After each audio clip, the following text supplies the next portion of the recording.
Bible कहती है Abraham जो इस धरती का सबसे आशीषित इंसान था, बाइबल कहती है राजा भी उससे डरते थे, सरकारें भी उससे भय खाती थी, उसकी ब्लेसिंग सरकारों से भी ज्यादा थी।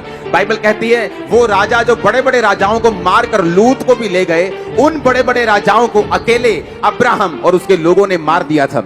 अब्राहम इतना आशीषित, धरती पर भी आशीषित, स्वर्ग पर भी आशीषित था। बाइबल कहती परमेश्वर ने उससे वायदा किया था कि मैं तुझे एक संतान दूंगा, तुझे एक वंश दूंगा। 75 साल की उम्र में उससे वायदा किया था और अब्राहम जब 99 साल का हो गया, 99 का हो गया, तब भी उसके पास बेटा नहीं था। लेकिन वचन बताता है कि वो एक ऐसे स्वर्गीय यरूशलेम की बाट जोहता था, वो ऐसे नगर की बाट जोहता था जिसका बनाने वाला और रचने वाला परमेश्वर है। यानी उसका ध्यान जो था वो स्वर्गीय हो गया था। उसका ध्यान ये हो गया था कि मान लो अगर मुझे बच्चा अभी ना मिले और मैं यहोवा से हट जाऊं और अपनी मुक्ति को गवा बैठूं तो मैं स्वर्ग नहीं जा सकता। मैं स्वर्ग जाना चाहता हूं, चाहे मुझे संसार की आशीष मिले या ना मिले, चाहे खुदा का वायदा पूरा हो या ना हो, वो चंगा करे या ना करे, ब्लेस करे ना करे, लेकिन मैं अपनी साल्वेशन, अपनी मुक्ति को नहीं गवाऊंगा। और बाइबल कहती जब ये बात परमेश्वर ने अब्राहम के अंदर देखी कि अब्राहम किसी भी कीमत के ऊपर अपनी मुक्ति को खत्म नहीं करना चाहता, किसी भी कीमत के ऊपर यहोवा को त्यागना नहीं चाहता, कोई भी आशीष मिले या ना मिले वो परमेश्वर से दूर नहीं हटना चाहता, इसलिए बाइबल कहती है परमेश्वर ने उसको वंश भी दिया। और बाइबल कहती है तारों के समान उसको बच्चे दिए, रेत के किणकों के समान उसको बच्चे दिए, उसको वो सब कुछ दिया फिर वो चाहता था। बाइबल कहती है जो अपना सब कुछ त्याग कर परमेश्वर के पीछे हो गए हैं, धरती पर एक भी वस्तु ऐसी नहीं होगी जो परमेश्वर आपको नहीं देगा, एक भी ब्लेसिंग ऐसी नहीं होगी जो परमेश्वर आपको नहीं देगा। लेकिन बात यह है हमारा ध्यान ब्लेसिंग की ओर नहीं होना चाहिए, हमारा ध्यान जो है वो स्वर्गीय यरूशलेम की ओर, वो स्वर्ग की ओर, वो मुक्ति की ओर होना चाहिए, ताकि परमेश्वर वो सारे कामों को हमारी जिंदगी में पूरा कर सके जो परमेश्वर चाहता है। आमीन। परमेश्वर ने ये रूल बनाया है, ये एक नियम है कि जब एक इंसान धरती के ऊपर पूरी तरह से आत्मिक हो जाएगा, संसार की हर एक वस्तु, हर एक आशीष वो राजाओं के पास हो ना हो, वो तुम लोगों के पास और तुम्हारे परिवारों के पास होगी। जो वचन आज परमेश्वर आपको देना चाहता है उस वचन को मैं पढ़ूंगा, प्रकाशित वाक्य 2 उसकी 1 से 7 आयत। उसमें परमेश्वर ने यूहन्ना को कहा इफसुस की कलीसिया के दूत को ये लिख। आप जानते यूहन्ना कौन था? यूहन्ना सबसे लेट, सबसे बाद में मरने वाला प्रेरित था। वो इतना बूढ़ा हो गया था, उसको तेल में, कड़ाही में उबले हुए तेल में डाल देते थे, वो मरता नहीं था, वो मरता नहीं था। उसको कितनी बार मारा गया, वो मरा नहीं। और बाद में उसको जैसे काले पानी की सजा देते किसी को, एक टापू पर छोड़ दिया गया, पतमुस नामक टापू पर उसको छोड़ दिया गया।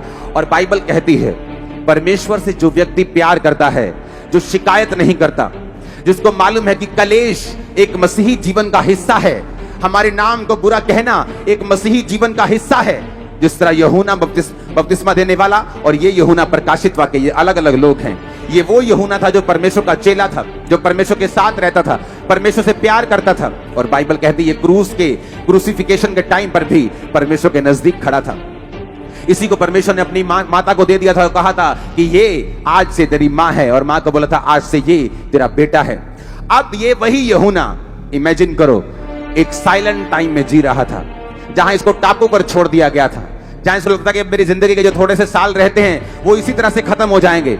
लेकिन बाइबल कहती है जब आप परमेश्वर के साथ वफादार रहते हैं, वो एक ऐसा झटका मारता है, वो एक ऐसा ब्रेक थ्रू देता है, वो एक ऐसी ब्लेसिंग देता है जो युगानुयुग छाई रहती है आप पर, आपके परिवार और वंशों के ऊपर। अब आपने ध्यान से इसको सुनना है। उसने क्या कहा? मैं तेरे काम को, परिश्रम को जानता हूं, परंतु मुझे तेरे विरुद्ध अब यह कहना है कि तूने अपना पहला सा प्रेम छोड़ दिया है। पहला प्रेम। जब तुम परमेश्वर में आए थे तुम्हारी प्रार्थना 7 घंटे की थी, जब तुम परमेश्वर में आए थे तुम्हारी प्रार्थना 5 घंटे की थी, तुम रोजे रखते थे, तुम चर्च मिस नहीं करते थे, तुम बड़े एक्साइटेड थे, तुम अपने रिश्तेदारों को जवाब देते थे, थकते नहीं थे। कोई भी विरोधी कुछ बोले तुम उसे नम्रता से जवाब देते थे, तुम बताते कि यीशु मसीह ही परमेश्वर है, यीशु ही प्रभु है, तुम अपनी गवाहियों को देते थे, तुम डरते नहीं थे, तुम घबराते नहीं थे।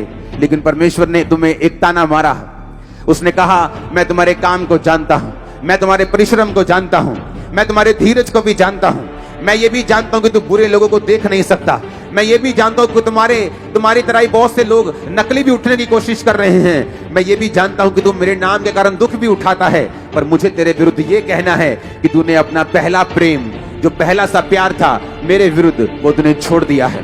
उसने कहा तूने मुझसे पहला प्यार छोड़ दिया है। पहला प्यार याद करो, जब तुम परमेश्वर में आए थे तुम चर्च मिस नहीं करते थे। जब तुम परमेश्वर में आए थे तुम मीटिंग्स मिस नहीं करते थे। जब तुम परमेश्वर में आए थे तुम्हारी प्रार्थना कितने घंटों की थी। जब तुम परमेश्वर में आए थे किस लेवल की पवित्रताई में तुम जीते थे।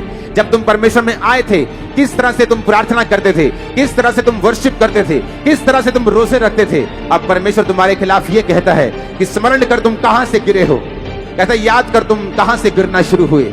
स्मरण कर तुम टीवी नहीं देखते थे। स्मरण करो तुम फोन पर नहीं थे। स्मरण करो तुम कहां से गिरे हो। स्मरण करो, याद करो तुम्हारी जिंदगी आत्मिक जो पहले साल मसीह में थी, जो दूसरे साल थी, या जब तुमने असल में तौबा की, जब तुम्हारी जिंदगी वैसी थी तब कैसी थी। परमेश्वर ने कहा याद करो तुम कहां से गिरे हो। शैतान ये चाहता है अंत के दिनों में कि तुम्हारी दीवट, यानी तुम्हें दी हुई रोशनी, तुम्हें दी हुई ब्लेसिंग, तुम्हें दिया हुआ रुतबा, तुम्हें दी हुई कुर्सी, तुम्हारी दी हुई ब्लेसिंग, परमेश्वर की दी हुई ग्रेस, परमेश्वर की दी हुई ताकत, उसका दिया हुआ अनुग्रह जो तुम्हारे सिर के ऊपर है, परमेश्वर कहता है शैतान चाहता है कि ये हट जाए। इसलिए वो चाहता है कि तुम पाप करो, इसलिए वो चाहता है तुम पहला सा प्रेम छोड़ दो। परमेश्वर ने कहा ध्यान करो, मन फिराओ, देखो तुम कहां से गिरे हो, कहीं ऐसा ना हो कि मैं तुम्हारी दीवट को उस स्थान से हटा दूं। परमेश्वर ने कहा जो जय पाएगा मैं उसे स्वर्ग में उस जीवन के वृक्ष में से फल खाने को दूंगा जो स्वर्ग लोक में है। जो जय पाएगा मैं उसे श्वेत पत्थर दूंगा। जो जय पाएगा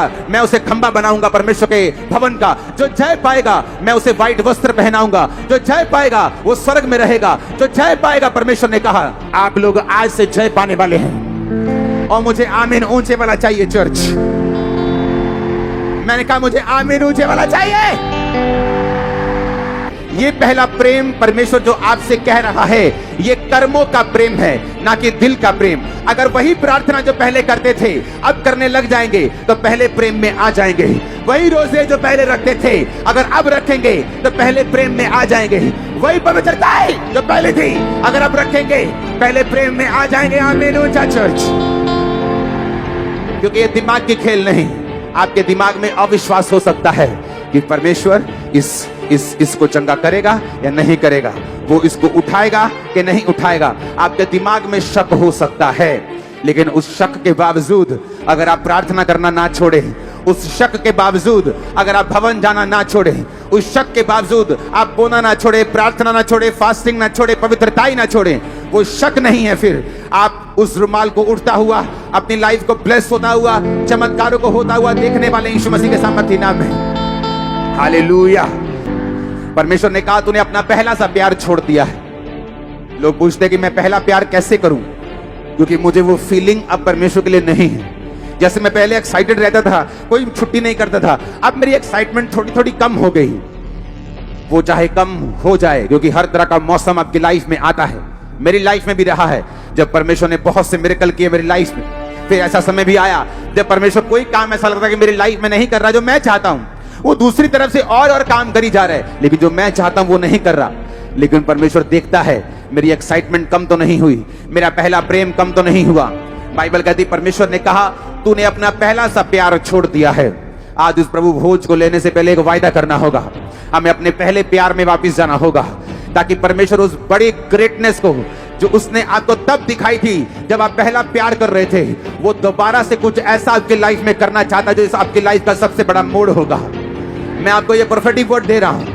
अगर आपको लगता है कि आप माउंटेन के हाईएस्ट लेवल पे पहुंच गए हैं, तो याद रखो उससे भी बड़ा पहाड़ है जहां परमेश्वर आपको लेके जाना चाहता है।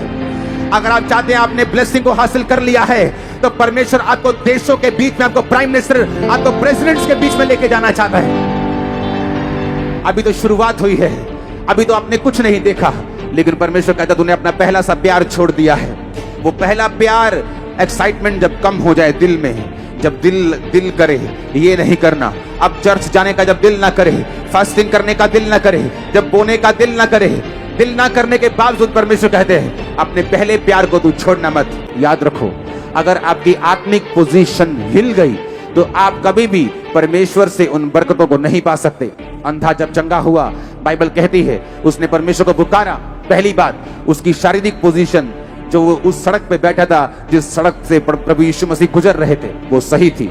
उसकी आत्मिक पोजीशन कि उसने यीशु मसीह को पुकारना छोड़ा नहीं, अपने उस कपड़े को जो एक सर्टिफिकेट भिखारी होने का था उसको फेंक कर कि अब मैं भीख नहीं मांगूंगा, खुदाबंद का बेटा बन गया हूं, उसके पीछे चलूंगा। आत्मिक पोजीशन को भी सही किया। जब तक आपकी शारीरिक पोजीशन सही नहीं, आप किसी अच्छी चर्च के मेंबर नहीं, आप किसी जीवित चर्च के मेंबर नहीं, जहां खुदाबंद के कलाम को आपको सुनाया जाए, जहां परमेश्वर की शिक्षा हो, जहां साल्वेशन का प्रचार हो, जहां मुक्ति का प्रचार हो, जहां पाप के विरुद्ध में बोला जाए, जहां हीलिंग्स और मिरेकल्स हो, अगर आप ऐसी जीवित चर्च का हिस्सा नहीं, आप बहुत डेंजर में हैं।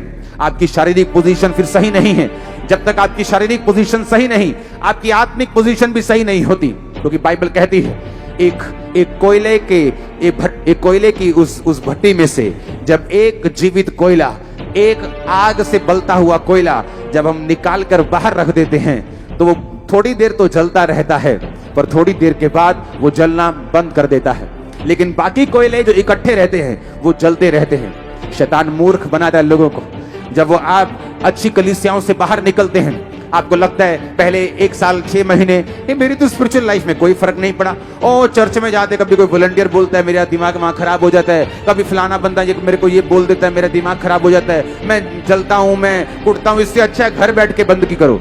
ये शैतान का सबसे बड़ा हथियार है, क्योंकि जो उसने कोयला भट्टी में से बाहर निकाला है वो एकदम से कभी भी ठंडा नहीं होता, उसको टाइम लगता है ठंडे होने के लिए। शैतान एकदम से आग को ठंडा नहीं कर सकता, वो धीरे धीरे करके आपकी लाइफ में उन चीजों को करता है। वो एकदम से आपको गंदगी नहीं दिखाता, पहले आप थोड़ी सी गंदगी देखते हैं, फिर आप थोड़ी थोड़ी सी गंदगी को स्वीकार करना शुरू करते हैं, फिर आप फेसबुक पे जाते हैं, फिर आप इंस्टाग्राम पे जाते हैं, फिर रील्स पे जाते हैं, फिर आप कहीं और पहुंच जाते हैं। और शैतान का ये हथियार है, वो धीरे धीरे आपको अपने गुनाहों में, पापों में और जालों में फंसाता है। आपको ऐसा नहीं करना। आपको पहले कदम के ऊपर आज शैतान को नाश करना है। वो शैतान जो आपकी लाइफ में काम कर रहा है, आज खुदाबंद की फायर उस पे उतरे और उसके सारे काम चल के नाश हो जाए। आमीन हो चाहिए बरकत आपकी। परमेश्वर आपको एक भी काम ऐसा नहीं कहता जो आप ना कर सकें, जो आपकी पहुंच से बाहर हो, जो आपकी पहुंच से जो आप कर ही नहीं सकते। परमेश्वर आपको ऐसा एक भी नहीं काम कहता। अगर वो ये कहता है अपना पहला प्रेम वापिस लेके आ, अपना फर्स्ट लव वापिस लेके आ, पहले के समान कार्य कर। अगर परमेश्वर कहता है कि तू स्मरण कर कहां से गिरा था और मन फिरा और पहले के समान काम कर, उसने ये नहीं कहा फील कर, उसने कहा पहले के समान काम कर। कि तू चर्च में रहता था, तू दरियों को साफ करता था, तू जल्दी भागता नहीं था, तू सेवा में था, तू कैमरा टीम में था, तू इस टीम में था, तू वो काम करता था। परमेश्वर ने कहा तू प्रैक्टिकली वही काम करना शुरू कर। मैं तेरी लाइफ में फिर एक बड़ा काम करने जा रहा हूं। ये प्रोफेटिक वर्ड सुन लेना ध्यान से, अपने हाथों को उठा के, कि वो जो काम पहले साल आपकी लाइफ में प्रथम काम हुआ था जब आपने पहला प्यार किया था, वो कार्य एक बड़ा, एक ऐसे लेवल का, एक अलग आपकी लाइफ में होने जा रहा है आज रात के बाद। आमीन ऊंचे वाला चाहिए, ऊंचे वाला, एक खतरनाक ऊंचे वाला आमीन चाहिए।